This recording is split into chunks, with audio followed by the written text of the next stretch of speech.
The conference room went silent as Nathan slid the audit binder across the table, my audit binder, now bearing his name in bold. My fingers hovered over the page, tracing the header I'd written line by line for 3 straight months. HR had already sent the restructuring notice, stamped effective immediately. I smiled once, small but deliberate. They thought the system I built worked for them. They never realized it worked because of me. Before I continue, drop your city in the comments, because this one gets personal. The email hit my screen at 8:42 a.m. Subject line, Restructure Confirmation. I was standing outside the glass boardroom, rehearsing the final slides of the Q4 audit review when HR's message blinked open. Effective immediately, your position has been eliminated due to organizational realignment.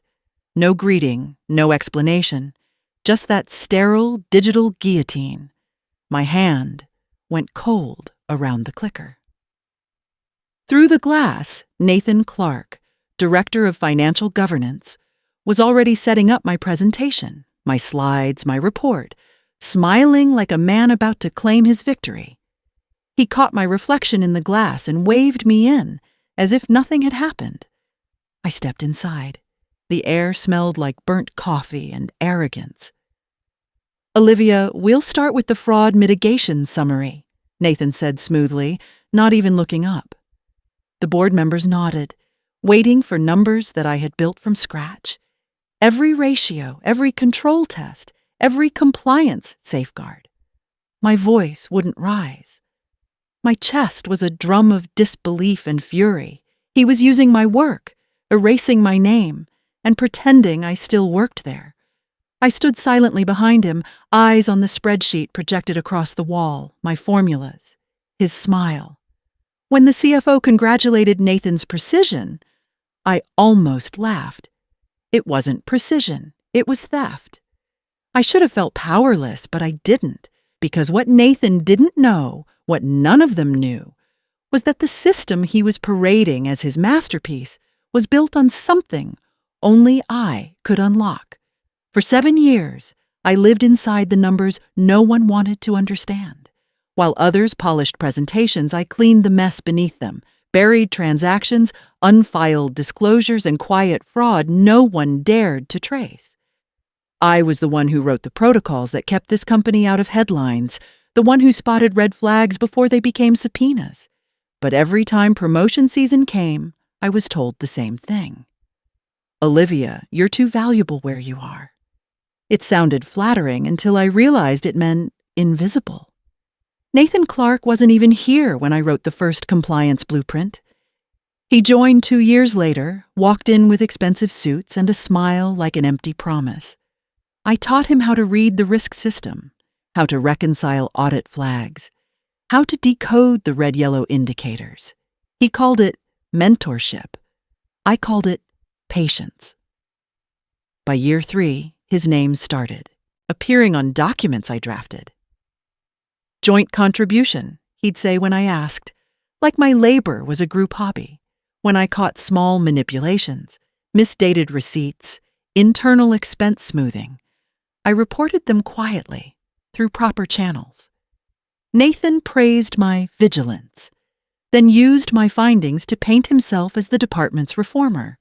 The board loved him. Smooth talk, big words, no substance. I stayed late most nights, refining formulas, tightening the architecture of the audit system. It wasn't glamorous, but it was mine. Code that could track discrepancies across years of data in seconds. I embedded signature markers, tiny verification codes tied to my ID in the firm's regulatory database, not for vanity, but for accountability. If anyone tried to falsify or override my code, the system would automatically notify the external auditors, silent, secure, untraceable to the untrained eye. It was my safety net, my proof of authorship in a place that thrived on credit theft. Still, I kept my head down. Every Friday, Nathan would stroll past my cubicle with that half grin, spinning his pen, tossing out lines like, "You make this place run, Grant," as if recognition were currency enough. I'd nod, smile faintly, and return to my screen, watching the glow of data cells flicker like pulse monitors. I told myself patience would pay off. I told myself people eventually see who holds the real power. But in that office, power wasn't built, it was taken. And I was done being the quiet architect of someone else's rise. It started small, Nathan requesting quick looks at my drafts, asking for alignment on tone before sending reports to the board.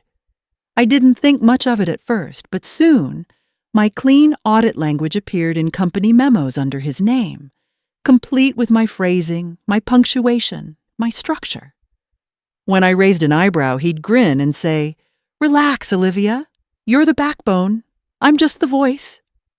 He was the voice because he'd positioned himself as the department's translator to upper management, the one who made complex systems sound glamorous. I was the mechanism behind his charm, the quiet proof that made his confidence credible. And yet, something in his recent behavior told me this was no longer about ambition. It was about consolidation. The board was creating a new position, Vice President of Compliance. Nathan had been lobbying for months. He played the politics masterfully.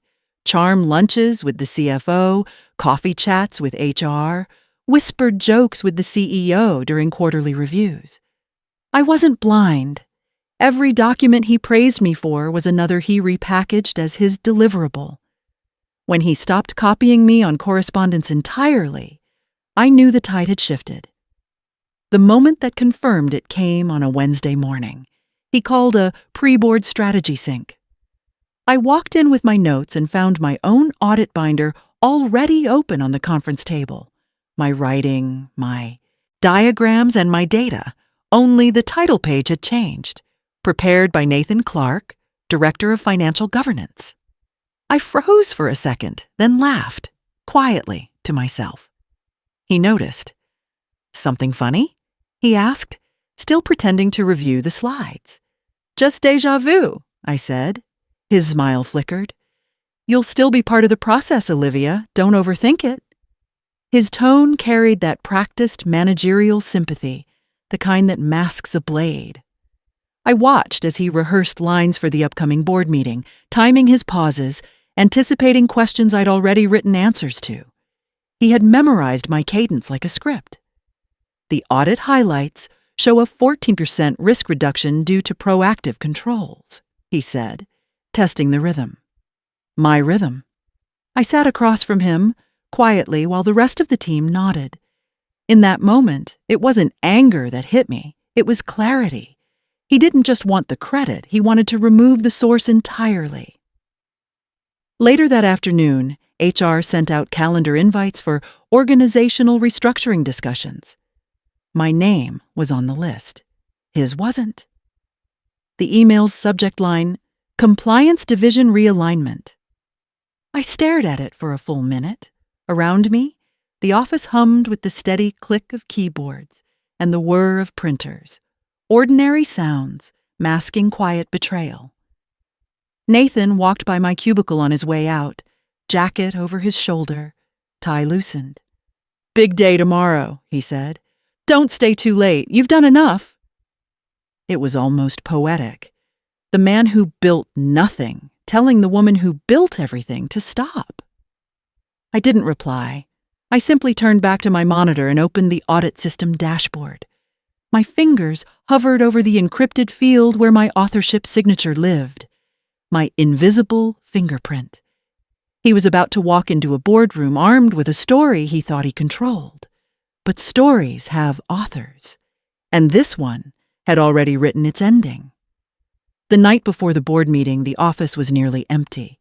The janitorial hum echoed through the hallways, the faint smell of toner and recycled air settling like residue over every decision made here.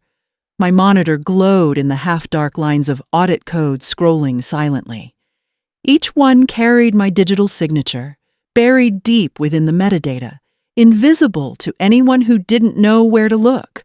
I'd built it as a form of protection years ago, a personal watermark coded into every document the compliance system generated.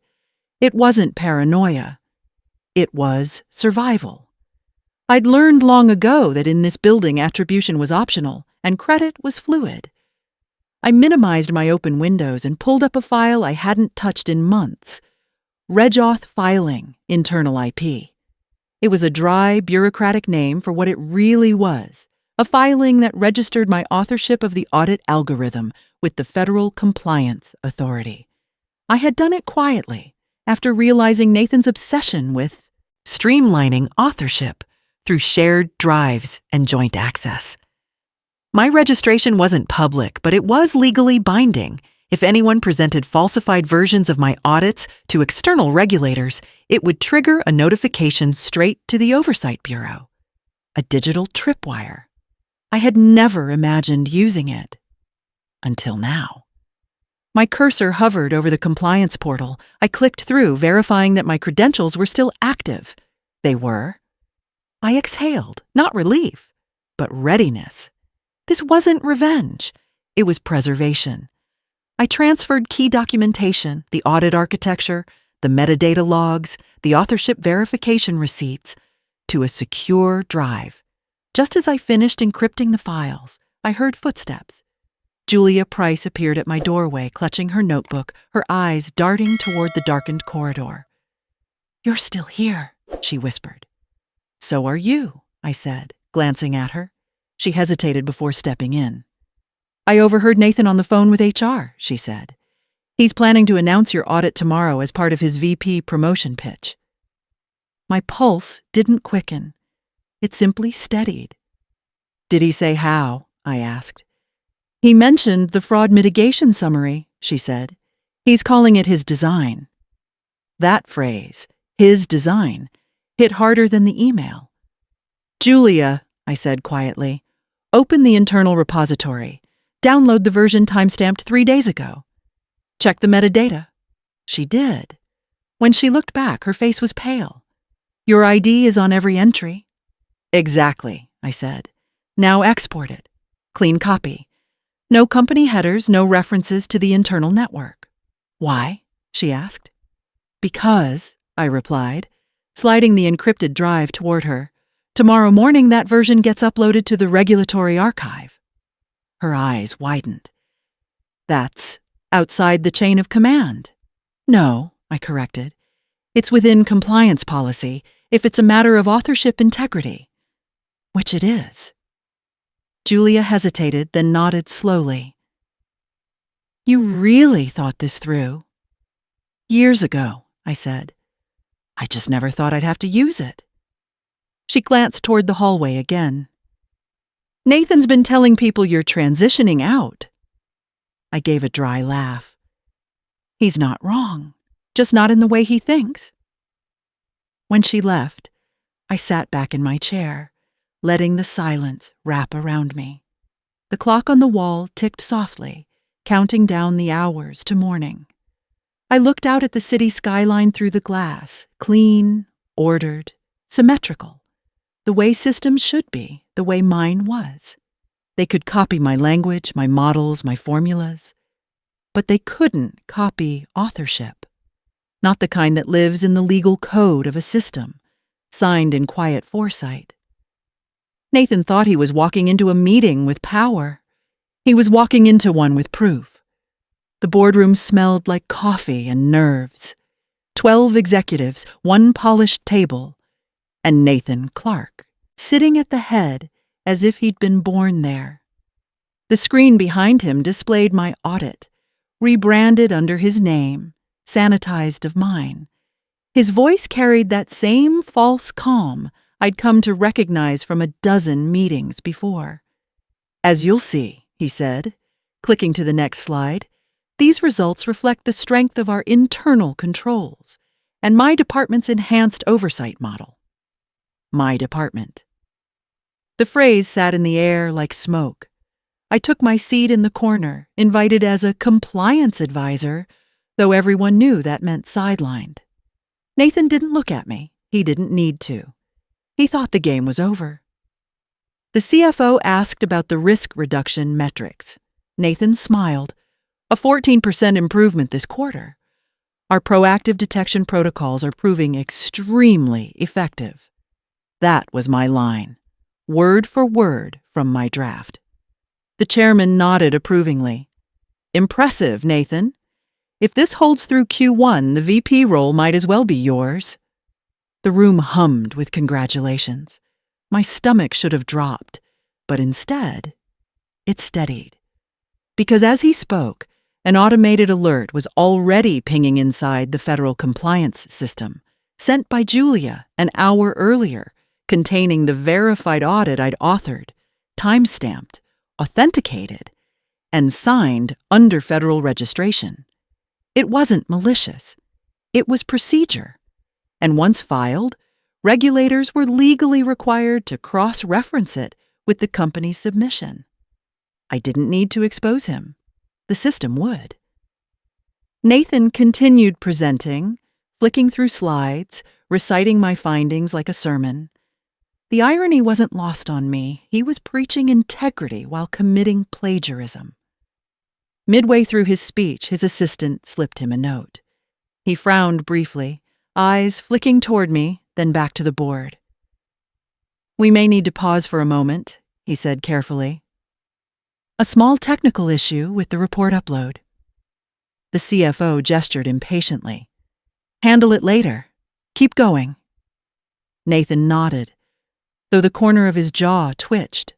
Another notification appeared on his phone, this time more urgent. He silenced it and kept talking, but I could see the tremor in his hand as he adjusted his tie. Then the door opened. The company's general counsel, Marcia Kent, entered, tablet in hand, face tight. Apologies for the interruption, she said, but I've just received a notice from the Office of Regulatory Compliance. It concerns the audit report being reviewed right now. The room shifted instantly. Nathan's smile froze. What kind of notice? Marcia read directly from the tablet.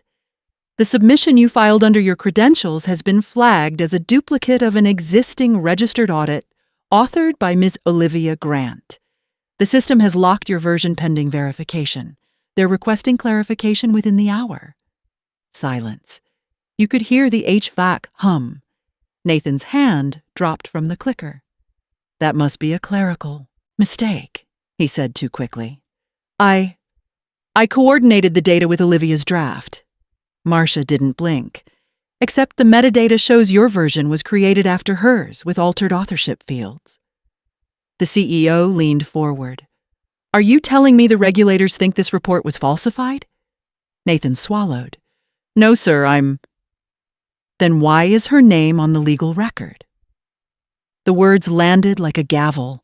The CFO's face went gray. Nathan, he said, do you understand the exposure this puts us in?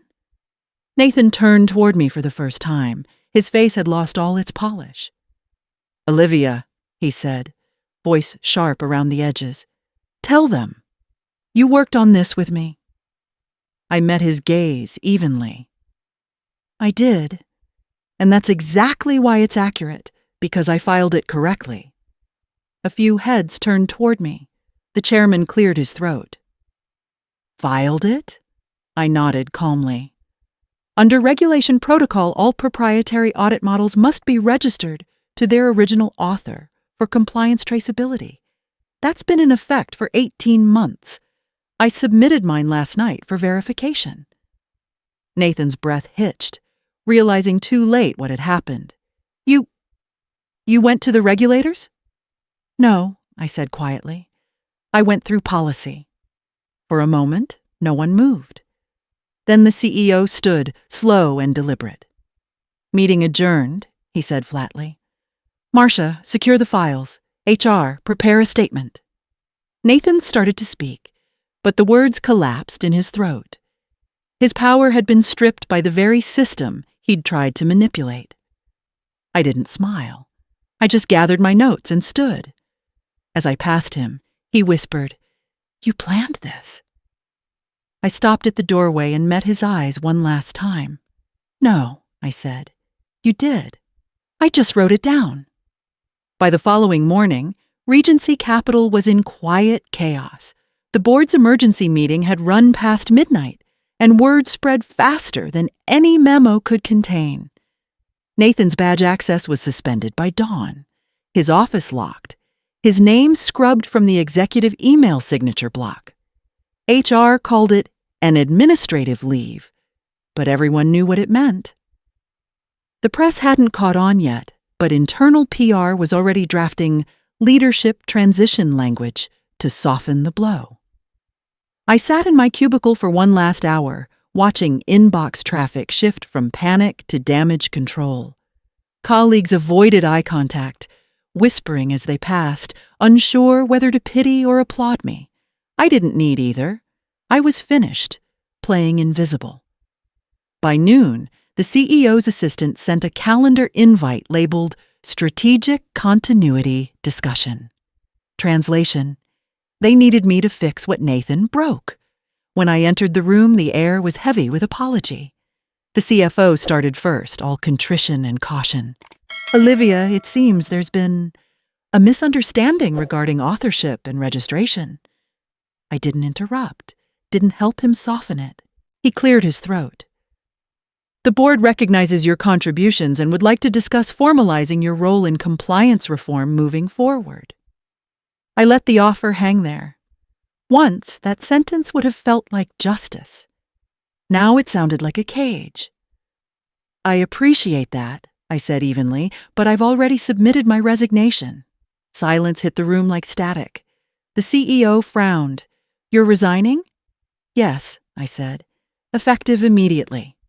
I slid a letter across the table, concise and dated. "You don't need me in-house to rebuild this. You just need someone who knows how to keep it honest." He looked at me, almost pleading. "You're walking away from a guaranteed promotion." "I'm not walking away," I said. "I'm walking correctly." There was nothing more to add. I left, before anyone could try to make it sound noble. Outside, the autumn air felt cleaner than it had in years. The skyscrapers around me gleamed like glass versions of truth, reflective, hard, and unbending. Julia met me at a cafe 2 blocks away, eyes bright with nervous excitement. "They're falling apart in there," she whispered, sliding into the seat across from me. "Marcia's rewriting half the ethics manual. Nathan's laptop was confiscated." I stirred my coffee slowly. "Good," I said. "They need structure, not spin." She grinned. "You're really done, aren't you?" "Not done," I corrected. "Redirected." I opened my laptop and turned the screen toward her. The logo glowed softly. Grant Compliance Consulting. The paperwork was filed that morning. "You built this already?" Julia asked, astonished. "I've been building it for years," I said. "Just didn't have a name for it until now."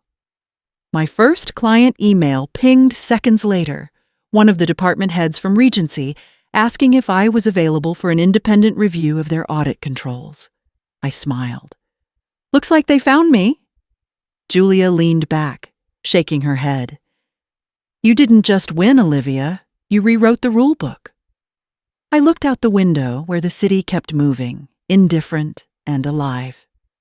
"No," I said softly. "I just finally followed it the way it was meant to be written." 2 weeks later, I unlocked the door to my new office. It wasn't large, just a single glass-paneled room on the 12th floor of a downtown co-working space. But it was mine. The brass plate on the door read, "Grant Compliance Consulting." Simple, sharp, and unapologetic. Sunlight spilled through the window, pooling across a desk that still smelled faintly of new wood. No corporate logos, no framed awards, no committee memos stacked in neat gilt. Just silence, order, and autonomy. I set down a box of files, my own frameworks, templates, methodologies, and the framed print I'd brought from home. It was a single sheet of paper, creased from being folded once, with the subject line still burned into my memory. Restructure. Pending post-review, do not inform Grant. I hung it on the wall behind my desk. not as bitterness, but as proof that being underestimated had become my sharpest weapon. By the end of that week, 3 departments from Regency had reached out, requesting oversight contracts. 2 other firms, former competitors, had emailed about consultations. No PR, no launch announcement, no press release. Just reputation doing what marketing never could. Julia joined as my first hire, naturally.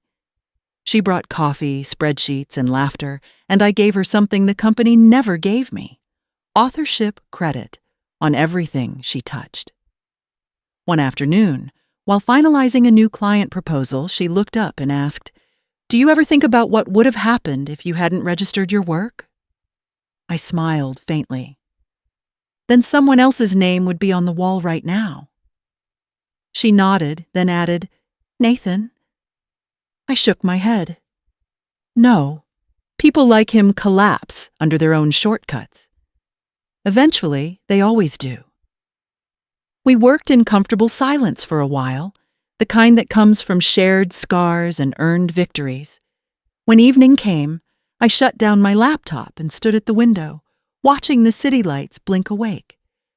For the first time in years, I didn't feel trapped inside the system. I felt outside it, observing, redesigning, redefining. That's the quiet truth about power. It doesn't come from climbing someone else's structure. It comes from building one no one can take from you. My revenge was never destruction. It was documentation. Every signature, every safeguard, every clause was proof that foresight isn't paranoia. It's protection. I looked at the framed email one last time and whispered, "You didn't erase me. You authenticated me." Then I turned off the lights and locked the door of the company I'd built from everything they tried to bury. When I look back now, I realize my revenge was never loud. It was written quietly into the fabric of my work. Every late night, every overlooked report, every good job followed by a stolen idea had built something I didn't even see at the time. A system of truth that couldn't be edited out. What Nathan and the board underestimated wasn't my position. It was my preparation. In their world, power was visibility, title, and proximity to authority. In mine, it was accuracy, record-keeping, and proof. I didn't win because I fought harder. I won because I documented smarter. The irony is that arrogance always exposes itself. Nathan believed the company's hierarchy protected him, but the very structure he tried to manipulate, compliance, audit, documentation, became the trap he couldn't escape. He played politics. I played permanence. In the modern workplace, especially in corporate America, that's the real power shift. The people who build systems, who understand the code, the policy, the clause, those are the ones holding the quiet keys. You don't need to shout to win. You need receipts that speak louder than ego. I didn't leave Regency Capital triumphant. I left aware that integrity has a cost, but losing it costs everything. The sleepless nights, the anxiety, the small humiliations, those were my tuition, and what they bought me was freedom. How to get started today. Document your work. Every contribution, draft, or design, save a copy with your name and date. Know your policies, understand authorship, IP, and compliance rules where you work. Hidden clauses protect hidden power. Build quiet alliances. Find one person who values integrity over politics. Protect each other. Prepare, don't react. Anticipate betrayal not with fear, but with foresight. Preparation is the best silence you can weaponize. If you've ever been the one behind the curtain, the builder, the forgotten backbone, this story is for you. Tell me below. Have you ever turned quiet preparation into your power? Comment your story. Share this with someone who needs to hear it. And subscribe for more workplace lessons built on truth, not titles.